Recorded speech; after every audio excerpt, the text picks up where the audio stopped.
Hi, welcome and welcome back. I hope you're doing well. Happy Friday.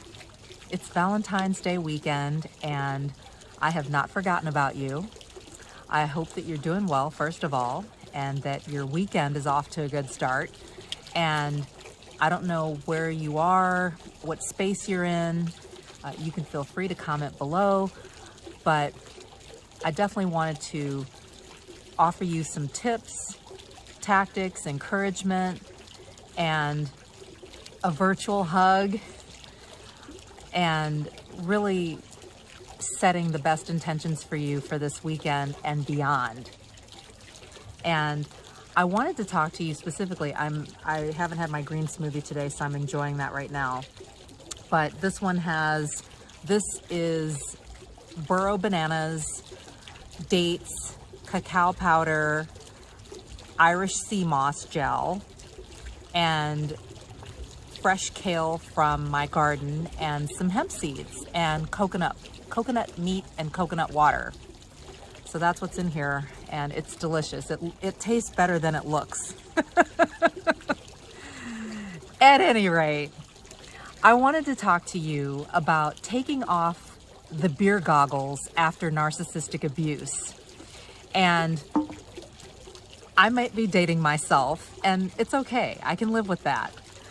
But basically, if you're familiar with the term, we used it a lot when I was in college. And beer goggles is basically a visual impairment that's brought on by substance use. So if you're out drinking with your friends and you see somebody like a guy or a girl, whoever you were into, and you think because of the alcohol or whatever you're consuming substance-wise, that the person looks different, or even more so looks better than they actually do. And so we called it beer goggling. Like, okay, I'm totally beer goggling right now, or I've totally got beer goggles on right now. And a lot of times, in your stupor, you might have even asked your friends, like, hey, what do you guys think? He's kind of cute, isn't he? And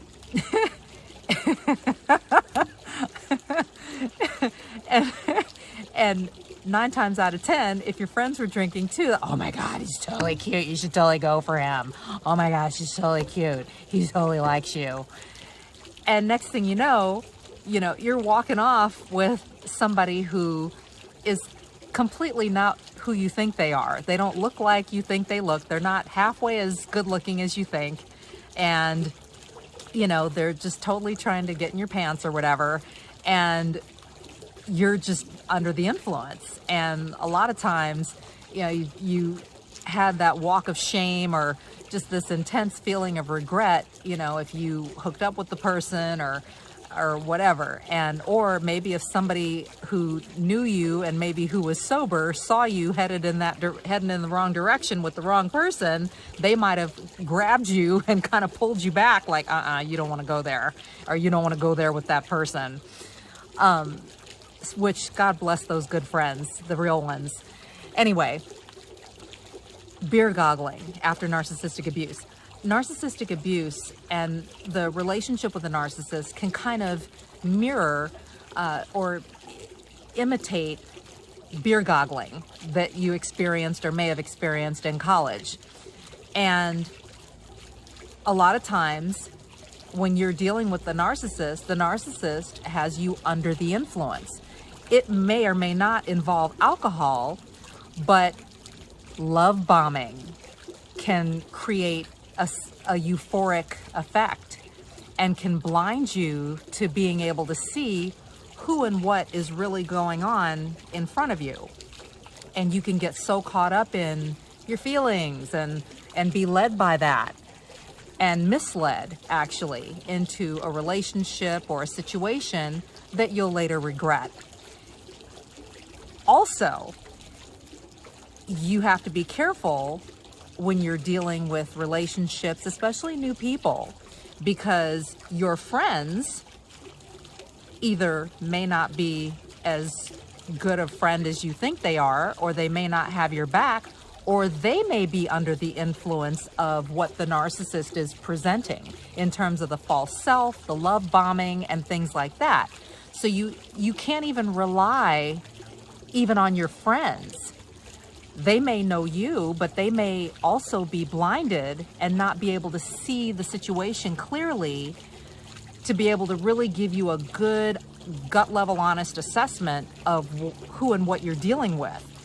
So you can't even lean on that. And your friend, just like with beer goggling back in those college days, might be like, oh my gosh, this person's so awesome. You should totally do this. You should totally take advantage of this opportunity with them, or go out with them, or take this trip with them, or go work for them, or whatever the case is, or move in with that, whatever it is. Even your friends might have some blind spots when it comes to the narcissist and the charm and the love bombing and all of that. They may love bomb your friends too, just to cover their bases, so that your friend has got their guard down and is not able to have your back the way that you need for them to in that moment. And we're heading into Valentine's Day weekend here. It's Super Bowl weekend, so there's going to be parties. There are going to be social situations, is what I'm getting at here, where you may or may not choose to partake, and that's your choice. And there's plenty that you can do to take care of yourself, to treat yourself without having to do the big social thing. But there are going to be social events this weekend, Super Bowl parties and other activities. Some people are traveling this weekend, maybe going somewhere to experience the Super Bowl. Or you may have, there's Valentine's Day stuff. There's pre-fee menus at different restaurants, or invitations to dinners that might come up, or other gatherings. There may be a group of people, small group that maybe don't have significant others who may be planning something. Either way, you're going to have opportunities to be in different social situations this weekend and going forward. And so you need to be prepared to handle yourself in a variety of situations so that you're okay, you're safe, and you are of sound mind and body and judgment. And so that you are practicing self-care. You're looking out for yourself first and foremost, as opposed to trying to appease different people who may be trying to tug you hither and thither to do this, do that, come here, go there. You may be experiencing hoovering right now, and that may have you kind of like, oh boy, I don't want to talk to anybody, I don't want to see anybody, I'm just going to camp out at home, or whatever the case is. But you may be experiencing hoovering.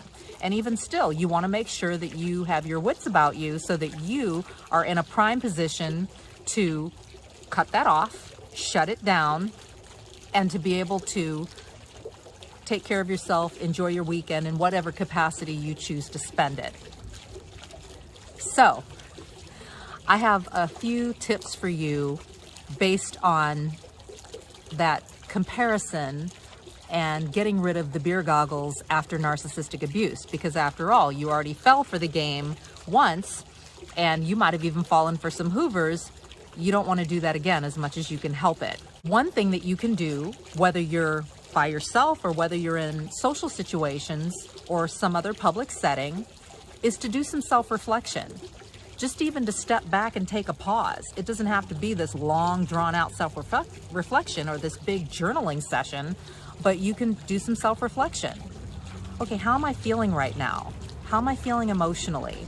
How am I feeling physically? What's going on around me? Who's around me? What are they doing? What's the setting that I'm operating in right now? Where am I? What time of year is it? Clearly, we're at a holiday weekend here and a major sporting event weekend. But just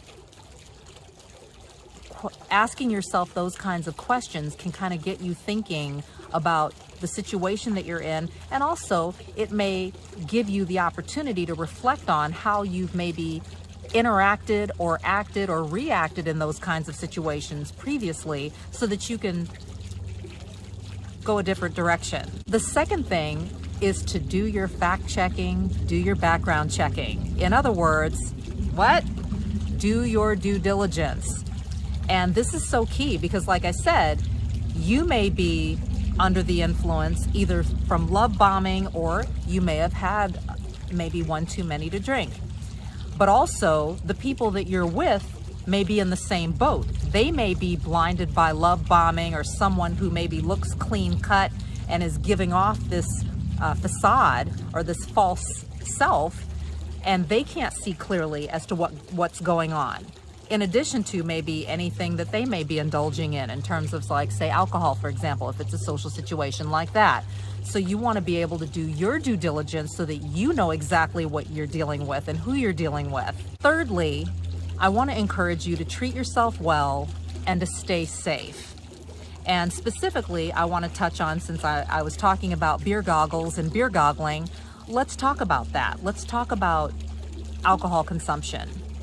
Now, for the sake of your health and wellness, there's some things that you may want to keep in mind and incorporate just as a habit going forward as far as your relationship with alcohol. These tips are some of the things that are suggested by Dr. Bill Sears in his book Primetime Health, which, by the way, is one of the reads on the list that I have created for you that you can click the link down below to grab.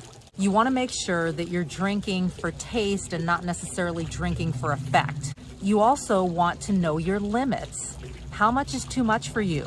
What's too much for your girlfriend may or may not be too much for you, and vice versa. So you want to know your limits. You want to sip your drinks and not just chug everything, because that's going to hit hard and that's going to potentially set you up to be in a situation that you don't want to be in. Also, you want to make sure that you have the opportunity to take some bites of food. So maybe if you're going to have a drink, have it with dinner, whether you're at home or if you're out, because you may be hoovered at home. And if you are having wine and you're cooking yourself something to eat, then you want to make sure that you're being mindful, because if you do get hoovered, then you want to be able to handle yourself in an upright manner, literally, and be able to shut that down. Granted, it's a holiday weekend and it's Super Bowl weekend, but you may not want to use those occasions as an excuse to just binge. Like, oh, well, everybody's doing it and it's the Super Bowl, or, oh, everybody's doing it, it's Valentine's Day, and I'm just gonna, I don't have anybody, I'm just gonna, toss back the whole bottle. You don't want to do that, because it's gonna impair your judgment and it's gonna set you up. It's gonna open you up and make you more vulnerable to situations that you just don't want to be in, or people that you don't want to be around. If possible, skip it. Maybe find a substitute. There are other things that you can have to drink besides alcohol. You can have kombucha, which maybe has a teensy bit of alcohol in it, but very negligible. So maybe kombucha instead. Or maybe a non-alcoholic beverage, something like that. So there are cocktails and mocktails and things like that that you can enjoy. You might even be able to create some of your own things. Maybe create a signature drink for yourself that's non-alcoholic, and maybe have an alcoholic version for, say, some other time, or for entertaining if you choose to do so. Definitely, you don't want to be drinking and taking medication or doing other drugs. That's going to be a bad combination, like a bad movie. So definitely be mindful of things like that. If you are on medication for whatever reason, or you're taking some kind of medicine for something, you don't want to mix all those things up together, because again, you're going to compromise your system and also put yourself in a compromising situation, potentially. Dr. Sears mentions in his book that a recommended amount of alcohol to drink is about 1 drink on average per day. And this would equate to about 5 ounces of wine, or 12 ounces of beer, and 1.5 ounces of like 80 proof liquor. So that's just a guideline for you to go by. Obviously, your mileage may vary, but I think the key above all else, and just across the board with what I'm saying and what I'm sharing with you, is to really be in tune with yourself and to really know yourself, to take time to self-reflect, to take time to survey the situations that you're in, and to be mindful, to be more mindful maybe than you've been before. And especially after narcissistic abuse, because you can easily, especially under the influence of, say, either love bombing and or substances, you can be easily influenced and swayed into a situation with someone that you don't want to be involved with. Have you experienced beer goggles before? Am I the only one? Comment below. I'd love to hear. Do you have plans for this weekend? You don't have to share them here if you don't feel comfortable, but whatever your plans, definitely take care of yourself, take time to self-reflect, whatever you're doing, and being aware of your environment and what's going on with you internally and the people that you're with. Do your fact checking and background checking, do your due diligence, and also, if you're going to consume alcohol this weekend with all the things that are going on, then please do so in a safe manner, and definitely don't drink and drive. You're not alone, and you're not crazy. Know who you're dealing with, know who you are. Take care, and I'll talk to you soon. Bye-bye.